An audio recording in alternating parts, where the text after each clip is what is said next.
The chamber of the Galactic Council pulsed with arrogance. Great pillars of light illuminated the vast hall where hundreds of alien delegates gathered, their voices clashing in layered tones of superiority. They spoke not with concern or respect, but with laughter sharpened into mockery. Humanity's name rolled through the air like a forgotten myth, dismissed as nothing more than exaggerated stories from a primitive age. To them, the so-called legends of human defiance were the kind of tales parents told their young to stir curiosity, not fear. Once, perhaps, they were troublesome. One delegate sneered, his elongated jaws snapping shut with disdain. But now, they are scattered. Petty. Their colonies can barely sustain themselves.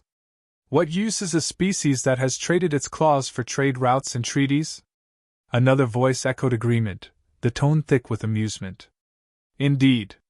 Humanity has grown tame.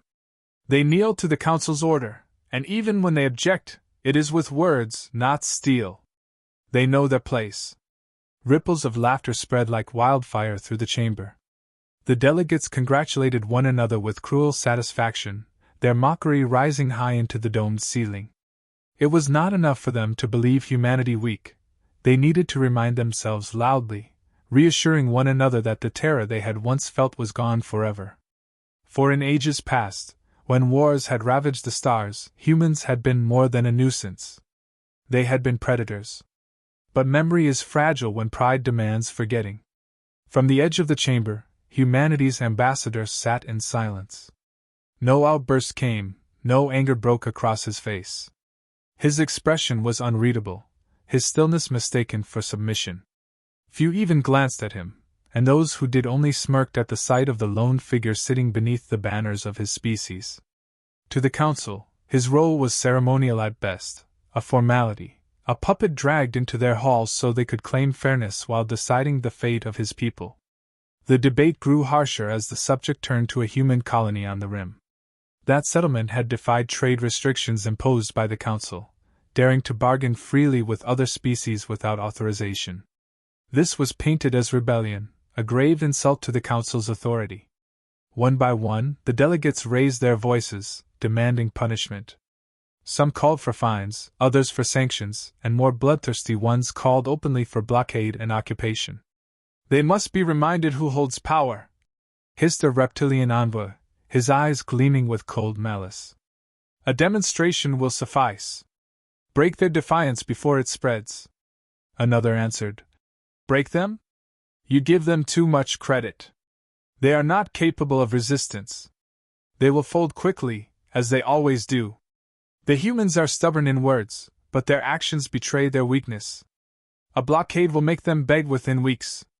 Again, laughter thundered across the chamber. The sound was hollow and sharp, a chorus of voices utterly convinced of their dominance. Their words dripped with certainty, that humans would kneel, that the stories of old were nothing but embellishments, that the species once feared across galaxies had been defanged by time and complacency. And still the human ambassador remained silent. His gaze swept across the room, not with fear, but with an unspoken weight. It was the kind of silence that made those who noticed it uncomfortable, though few did. For the Council mistook stillness for weakness, quiet for surrender. None of them could fathom that a predator need not roar when it is patient, that the deadliest blade is the one hidden until the strike. The decision was sealed with arrogance. The Council declared the human colony guilty of rebellion and authorized enforcement actions. The judgment was announced with great pomp, accompanied by smug words of superiority. Asterisk. Let humanity learn once again where they belong. Asterisk. No one questioned the ruling. No one doubted its outcome. The chamber filled with self-satisfaction, as though they had already written history itself. But the truth is this: arrogance blinds more than darkness ever could. They had convinced themselves that the age of fear was gone, that humanity was nothing but a relic to be dismissed, an afterthought among greater powers. They laughed because they had forgotten.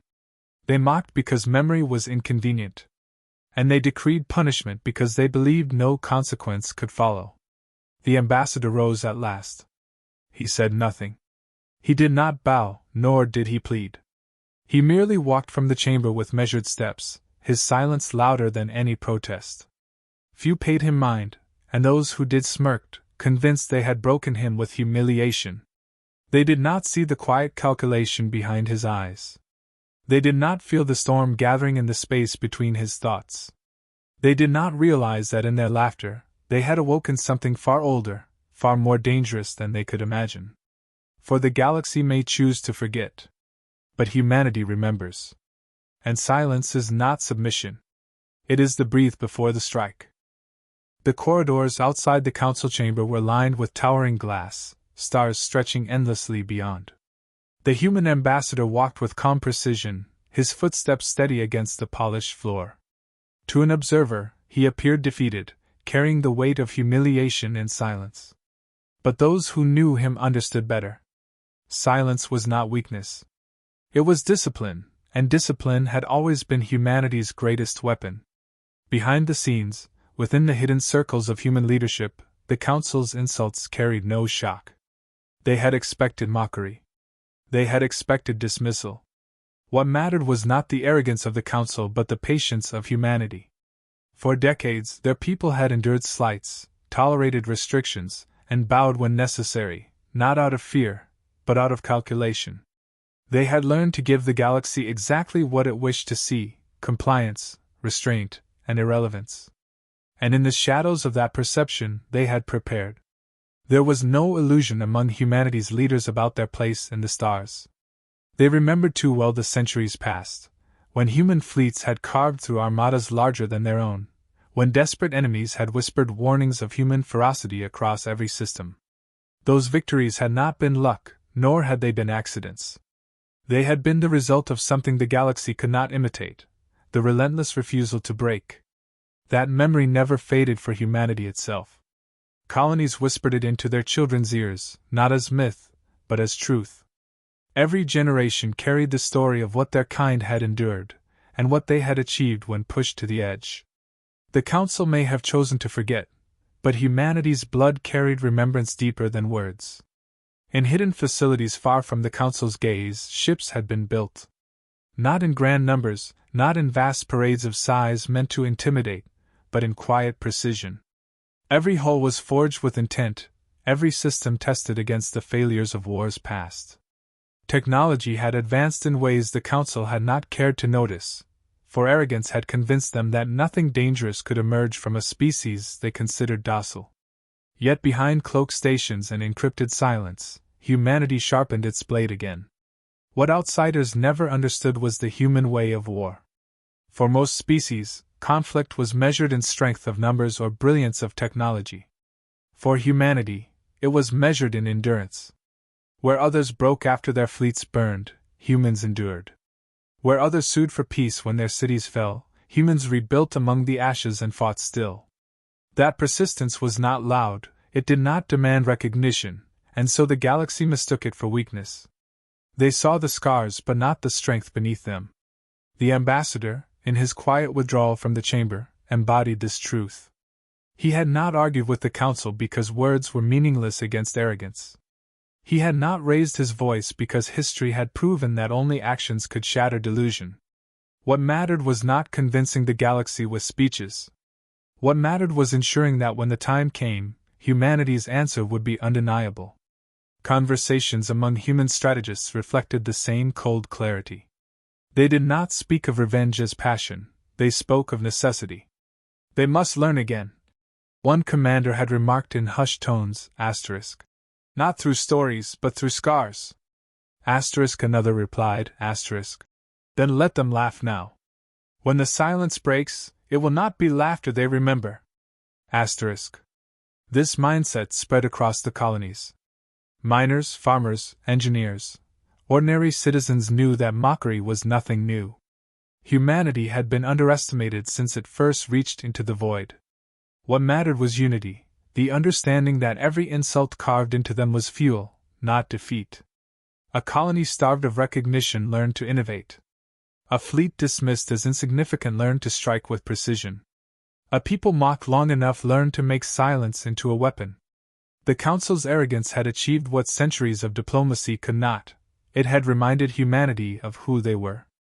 The laughter inside the chamber was not received as humiliation, but as warning. If the galaxy wished to believe humanity was broken, so be it.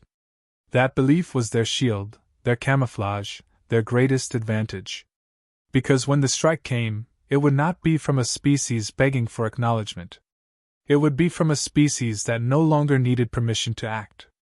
And so the ambassador's silence became prophecy.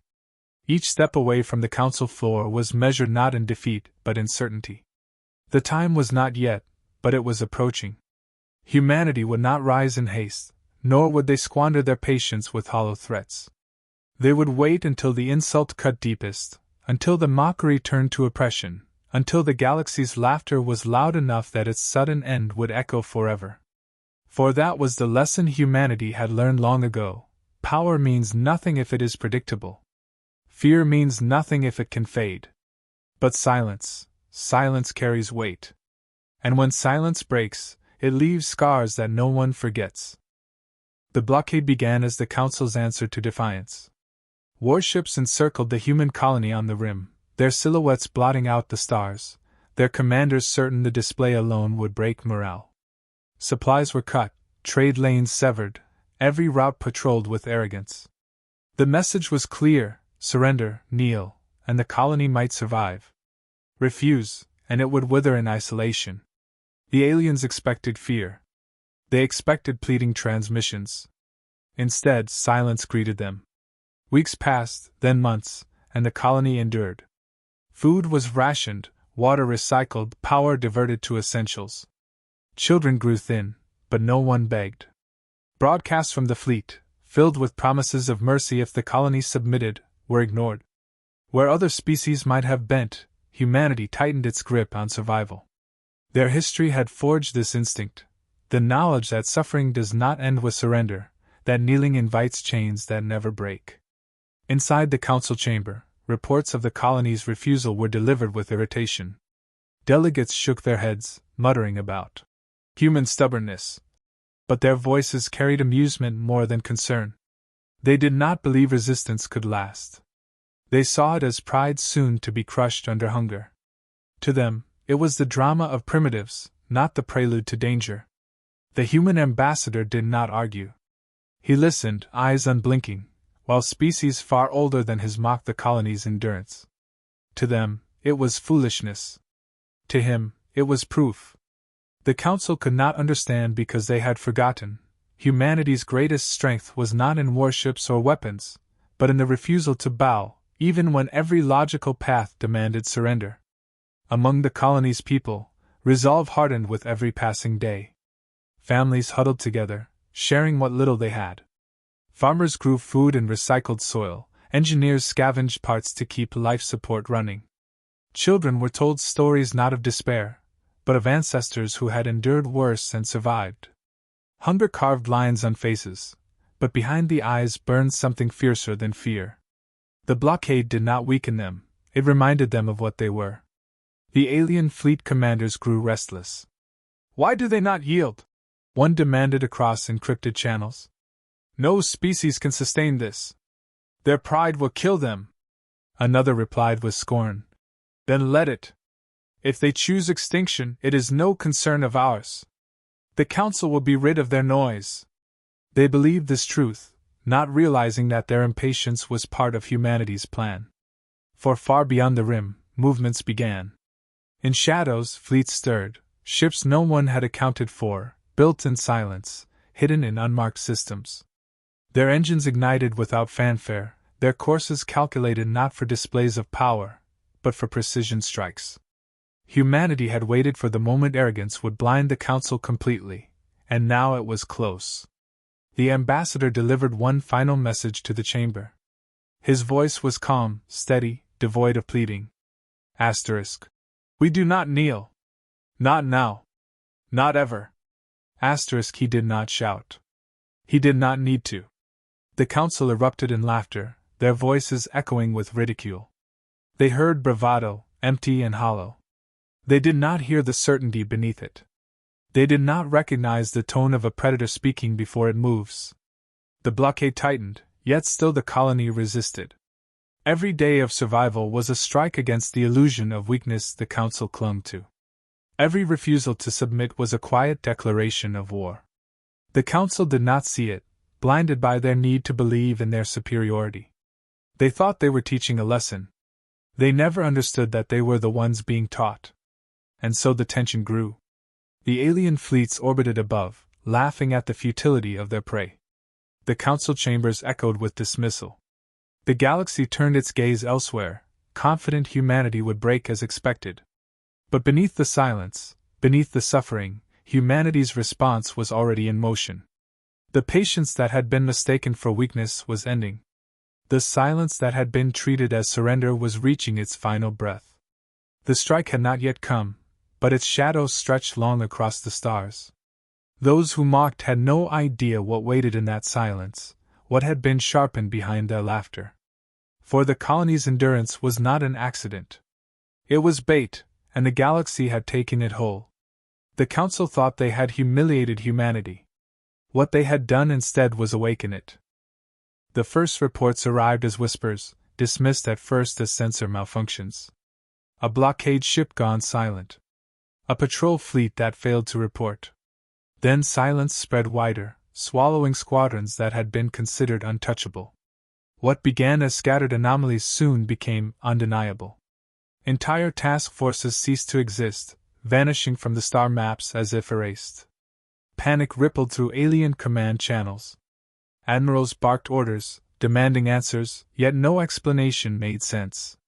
The attackers did not announce themselves. No warnings came before the strikes. Ships simply disappeared, their wreckage scattered across voids where scanners found nothing moments before. The blockade, once a symbol of the Council's dominance, was crumbling without a single declaration of war. Behind closed doors, the truth emerged. Humanity had moved. Fleets thought too small to matter, weapons dismissed as outdated, had revealed themselves to be anything but. They struck not in grand formations but in precision. Invisible to long-range detection, they appeared inside enemy perimeters, tearing vessels apart with technology that bypassed shields and firewalls alike. Cyber assaults blinded enemy ships, locking their systems in silence moments before kinetic fire ripped through their hulls. Coordinated strikes hit supply lines, communication relays, and command ships all at once. The blockade was not broken. It was dismantled piece by piece with surgical efficiency. The council chambers descended into chaos as reports poured in. Delegates who had laughed only days before now sat in stunned silence, watching holoscreens fill with images of burning fleets. Voices that once mocked humanity now cracked with disbelief. Impossible, they muttered. Asterisk. They should not have this power. Asterisk, but disbelief could not change what played before their eyes. The predators they had forgotten had returned, and the galaxy was relearning why they had once been feared. The human ambassador stood again, calm amid the storm. He did not shout over the chaos. Instead, he spoke with the same quiet certainty as before, his words cutting sharper than any weapon. Asterisk. You forgot what we are. You forgot that patience is not surrender. You forgot that silence is not defeat. You forgot humanity. Asterisk. Behind him, the holoscreens showed blockade ships detonating in silent fireballs, fleets scattering in desperate retreat. Admirals who once boasted of superiority now begged for reinforcements that never came. Every strategy they deployed was countered before it began, as though humanity had already studied their playbook and written answers for every page. Alien envoys stared in horror, realizing too late that the humans had been preparing for this moment for decades. The patience they mistook for weakness had been strategy. The silence they mocked had been cover. Every insult, every dismissal, every blockade had fed into the trap now closing around them. Reports told of human fleets advancing beyond the blockade, striking deep into enemy staging grounds. Shipyards burned, outposts fell, and fleets scattered in panic. What shocked the galaxy most was not the ferocity of the assault, but its precision. Humanity was not lashing out blindly. Every move had purpose. Targets chosen crippled logistics, shattered morale, and dismantled command networks. The galaxy's great powers, united in arrogance, found themselves powerless before a species they had called irrelevant. Panic gave way to fear. Council halls once filled with laughter now echoed with silence heavy enough to choke. Delegates looked to one another for answers, but none came. For the first time in generations, they faced the reality they had erased from memory. Humanity was not a relic. Humanity was not broken. Humanity was not tamed. The ambassador let the silence linger before speaking again. His words carried no malice, no boast, only truth. Asterisk. We warned you. We endured your insults. We tolerated your chains. But you would not stop. And so we remind you now. The patience of humanity is vast, but it is not endless. Asterisk. The images behind him told the rest. Alien fleets burned across the stars, their debris scattering into the void. Those who had mocked were now silent, their arrogance drowned beneath the weight of undeniable reality. Humanity had struck not just with weapons, but with memory. They had reminded the galaxy of what it meant to push them too far. And in that moment, the Council understood, this was no rebellion of a single colony, no isolated act of defiance. This was a species reclaiming its place with precision, discipline, and fury sharpened by generations of restraint. The silence had ended. The strike had come. And nothing in the galaxy would ever sound the same again. The chamber that once rang with laughter now sat in uneasy silence. Delegates who had mocked humanity stared at the human ambassador with eyes wide, their arrogance drained, their voices stolen by the weight of reality. Every flicker on the hollow screens reinforced the truth. Fleets that had enforced their will lay in ruin, their ships drifting as burning husks in the void. The great powers of the galaxy, so sure of their dominance, had been humbled in days. The ambassador did not bask in their fear. He did not smile or gloat. His expression carried only the calm certainty of a species that had nothing left to prove. When he finally spoke, his voice was steady, measured, the tone of one delivering judgment. Asterisk. You believed our silence was surrender. You believed our restraint was weakness. Today, you learn the cost of forgetting. Asterisk. No delegate dared interrupt. The words cut through them more effectively than any weapon.